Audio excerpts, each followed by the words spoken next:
La enfermedad coronaria es una de las principales causas de muerte en el mundo, y dentro del continuo del paro cardíaco, las arritmias fatales que se presentan durante la inestabilidad eléctrica secundaria de la obstrucción coronaria responden a la terapia eléctrica acompañada con unas buenas compresiones.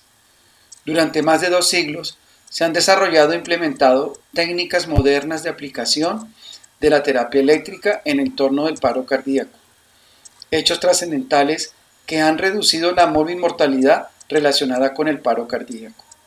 Según el Departamento Administrativo Nacional de Estadística DANE, en Colombia durante el año 2013 se presentaron 202.786 muertes por diferentes causas, dentro de las cuales se encuentra el infarto agudo de miocardio con 29.202 casos, equivalente al 14.4%, seguido de enfermedades pulmonares obstructivas crónicas con 11.221, equivalente al 5.5%.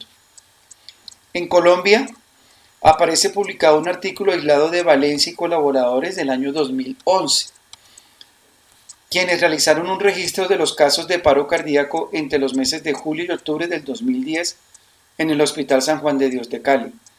El 80% de los casos se presentaron en el servicio de urgencias y el 20% restante en la unidad de cuidados intermedios.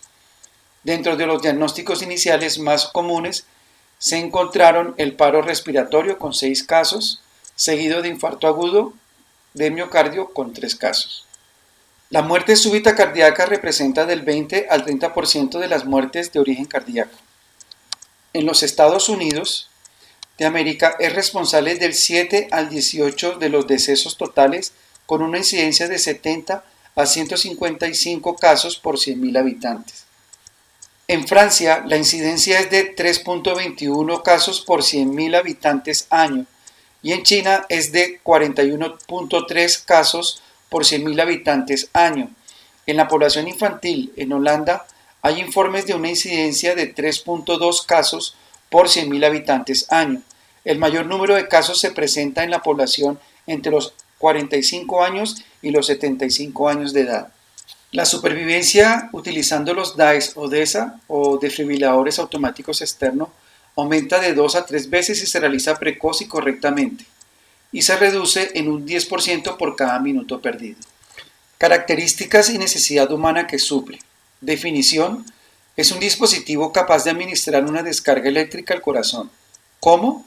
A través de la pared torácica y a través de unos sensores integrados al dispositivo. ¿Para qué sirve un desfibrilador? Restaurar el ritmo cardíaco a un paciente que acaba de sufrir un ataque cardíaco o una muerte súbita. ¿Cómo funciona un desfibrilador? El ordenador lanza un aviso al operador sobre la posible descarga y el momento preciso. En el momento en que el dispositivo emite una señal, el profesional ejecutará la descarga. ¿Qué es la impedancia transtorácica? Es la resistencia del cuerpo al flujo de la corriente. La produce todos los tejidos corporales y la elevan la piel, el vello, los huesos, el aire de los pulmones, etc. La impedancia de un adulto se sitúa entre los 70 y 80 ohmios, según la AHA. La AHA es la American Heart Association, la Asociación Estadounidense del Corazón, que es el máximo referente científico en materia de cardiología en los Estados Unidos y en el resto del mundo. Debido a su volumen de publicaciones científicas, actualmente determina y define las directrices de los avances médicos en el ámbito de la cardiología. Haciendo una didáctica en lo que respecta a la impedancia transtorácica, he querido traer a colación este pequeño esquema, que es un circuito eléctrico en serie básico, donde está dispuesto de una fuente, que puede ser una corriente directa o puede ser una corriente alterna, donde se encuentra sus polos positivo y negativo. Estos dos polos están conectados a este circuito, ¿sí? ¿Sí? El voltaje está denominado por la intensidad. Un circuito, cuando no tiene ninguna resistencia, hace un recorrido normal de su voltaje. Así que si la batería emite una intensidad de 12 voltios, pues al momento de cerrarse nuevamente el circuito, llegarán nuevamente los 12 voltios. Siguiendo con nuestra didáctica, vamos a hablar sobre la resistencia en la impedancia transtorácica. Vamos a continuar con el mismo circuito, el ejemplo del circuito, donde no tiene ninguna resistencia. Ahora vamos a hacer el ejercicio, la didáctica de colocar la resistencia. Entonces, la resistencia, vamos a darle un valor de un ohmio. ¿Por qué un ohmio? Porque la resistencia, su unidad de medición es en ohmio. Entonces, vamos a incorporar al circuito 5 resistencia. Entonces, de los 12 voltios que nos está generando la fuente, le restamos esos 5 resistencia, o sea que al circuito solamente llegaría 7 voltios. O sea que el circuito está totalmente descompensado. ¿Qué hace el desfibrilador?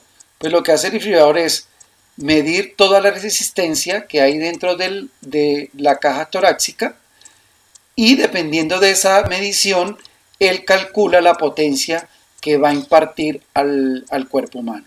El estudio de desarrollo tecnológico que estamos analizando es también importante determinar qué es voltaje, qué impedancia, joules, monofásico, bifásico, ¿no? El voltaje es la cantidad de voltios o presión que transfiere el equipo al tórax, ¿no? A mayor voltaje, mayor potencia, o sea que hay un mayor flujo de electrones que salen. El joules o julio es la unidad representada en el trabajo o energía que dispara el desfibrilador. Por eso cuando indica la cantidad de energía en un determinado tiempo, ellos dicen vamos a poner 240, 360 joules. Cuando se desfibrila, la carga de joules o julio viene determinada por 2 factores, como es el voltaje, que el equipo lo controla, la impedancia, el equipo no lo controla, solo lo mide. Y la energía del desfibrilador es una integración de cantidad de corriente, voltaje y una duración en el tiempo que fluye la corriente. O sea que la energía o joule es igual a corriente en amperios por voltaje, voltios, por tiempos en segundos. Por eso en los estándares de la ITEA, la alfabetización en tecnología va más allá del concepto del manejo de TIC. O sea que ellos hacen una articulación y una integración de las otras áreas del conocimiento para proponer desarrollos tecnológicos.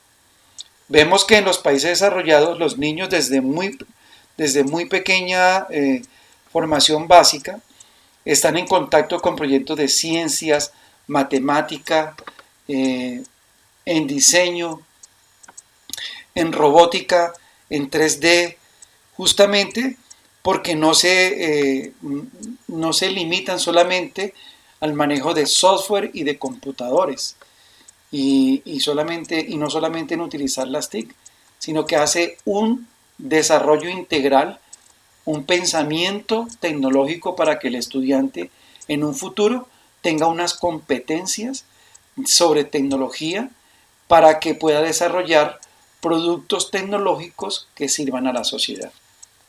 Existen desfibriladores monofásicos y desfibriladores bifásicos.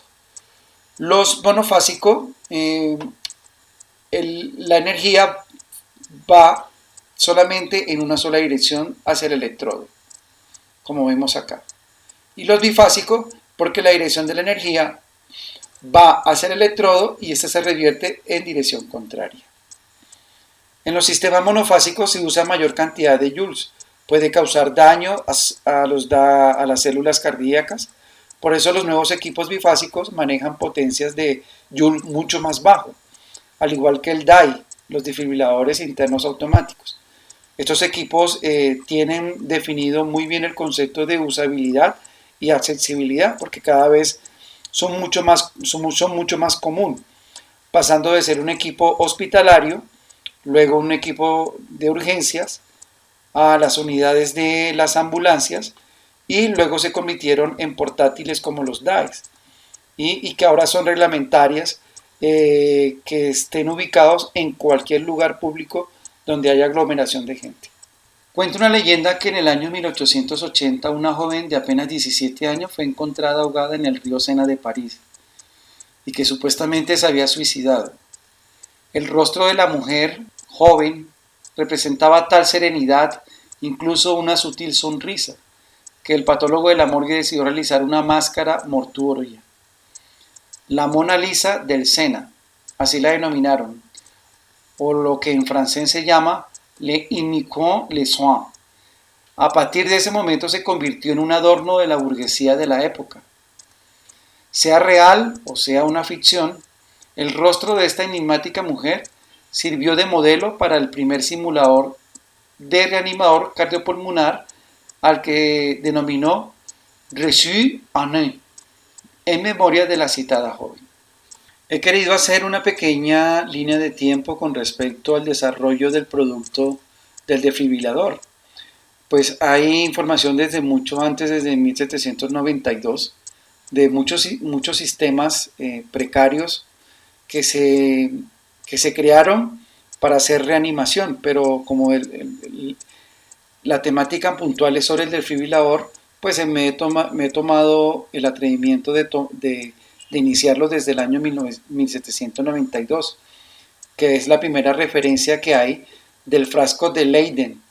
Se usó para la electrocución de pequeños animales, algunos con beneficios, pero la mayoría con fracasos, casi la mayoría del experimento. Consistía en, pues, a través de líquidos iónicos y a través de manivela realizar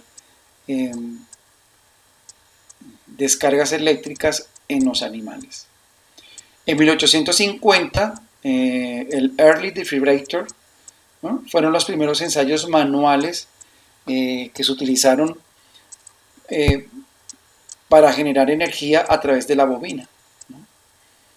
En 1940 se creó un desfibrilador con marcapasos original de Hub, que fue construido por George Sarska.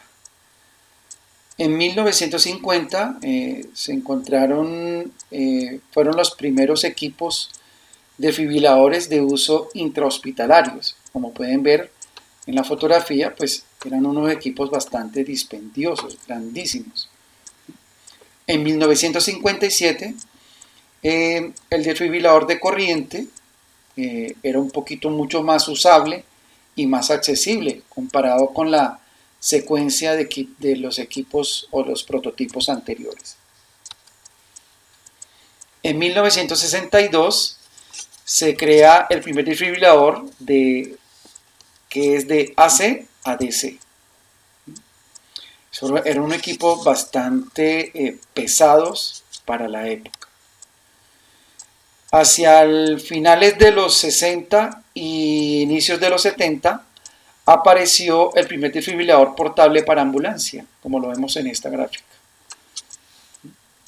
En 1972 aparece el primer desfibrilador portable de la historia. Pesaba 110 libras y era difícil de mover y a veces de operar. Hacia el año 1973 hasta el 75 aparecieron los desfibriladores, además de portable, fueron ya variando su peso, haciéndolos más accesibles y fácil de usar. Ya era más fácil llevarlo, era más portable porque el médico podía llevarlo de un lugar a otro. Hacia finales de 1979 aparecen los desfibriladores más versátiles por su traslado y se utilizan más fácilmente en las salas de urgencias y en las ambulancias. Ya no ocupaban tanto espacio en las ambulancias. Hacia 1983 se desarrolla el primer DEA, este es el DEA, en Irlanda del Norte. ¿Sí? La unidad incluye una pantalla plana y una capacidad de lectura y de registro que lo hacía mucho más fácil de interpretar por parte del equipo paramédico o del médico. Hacia 1990 hay una necesidad de desarrollar desfibriladores que puedan ser utilizados para salvar vidas por personas no profesionales. Aquí se integra una nueva etapa en los desfibriladores porque ya dejaron de ser un equipo netamente usado por personal médico o paramédico para convertirse en un equipo que, haciendo la salvedad, con un grado de instrucción lo puede utilizar cualquier persona. Hacia el año 2000 Actualmente son las desfibriladores que se conocen. Estas unidades se ven mucho más comúnmente en los centros comerciales, en las playas, en los aeropuertos, gimnasios, centros de salud, escuelas y muchas otras áreas de acceso público, porque esto ya está reglamentado en que cualquier sitio que aglomere más de 50 personas tiene por obligación que tener un equipo de desfibrilador portable. Hacia el año 2010, para este año se lanzan los desfibriladores, pero con una nueva característica. Sirve tanto para adultos como para niños. Los anteriores solamente eran usados en un principio para personas adultas. Y hacia el año 2015, estos dispositivos utilizan un cardiograma de impedancia IGD para determinar si la RCP se está aplicando con una suficiente, con una presión cardíaca adecuada. Como un apartado especial vamos a hablar sobre los DAI o los desfibriladores automáticos implantables. Se implantó por primera vez en el año 1980 y fue aprobado por la FDA de Estados Unidos hacia el año 1985. El DAI, a través de numerosas mejoras tecnológicas y tras demostrar su eficiencia en la prevención de la muerte arrítmica, ha pasado de ser una terapia de último recurso a convertirse en un tratamiento de primera línea para los pacientes con alto riesgo de sufrir arritmias ventriculares o paros cardíacos. Es el mismo principio de los DAEs que ya revisamos en el video, solo que es portátil y se utiliza de forma intradérmica. La batería es especial, ¿sí? Y se programa de acuerdo, se programa para que dentro del equipo haya un almacenamiento de todos los datos de la persona que lo utiliza. Como vemos en la gráfica, ¿sí?, se muestran las diferencias fundamentales entre los dispositivos iniciales y el dispositivo actual. En esta primera gráfica, los primeros dispositivos desfibriladores eran parches epicárdicos para detección y electrodos epimiocárdicos, ¿no? El generador estaba alojado en el abdomen. Y en este segundo dispositivo, que son los actuales, el electrodo es endovenoso, va dentro del corazón, y el generador está alojado en la parte subcutánea a nivel pectoral. Entonces vemos la evolución que ha tenido también los DAI en mejorar la tecnología a través del proceso tecnológico. Esta es la rúbrica de evaluación que se pidió para la evaluación del dispositivo, con unos criterios, unas calificaciones y algunas competencias que el estudiante debe adquirir en el momento de hacer la trazabilidad de un desarrollo tecnológico. En forma de resumen, en cuanto al desarrollo tecnológico, existen nuevas líneas de investigación. La transmisión de datos vía telemática de estos artefactos ahorita son mucho más en tiempo real, ¿sí? y se verán que su uso va a ser mucho más frecuente y más accesible a las personas.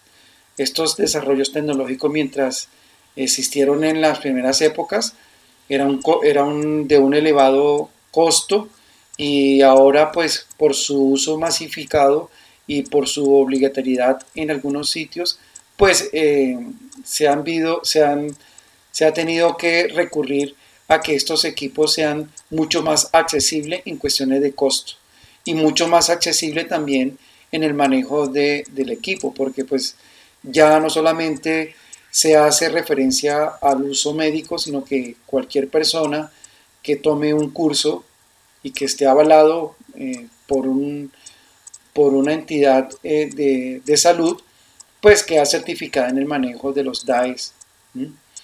En cuanto a los aspectos técnicos del dispositivo, se perfeccionan las conexiones, la tecnología de los condensadores para conseguir más generadores de energía con menor tamaño, las baterías tendrán una larga duración, lo que reducirá el tiempo de número de recambios necesarios en la utilización de estos equipos. Muchas gracias.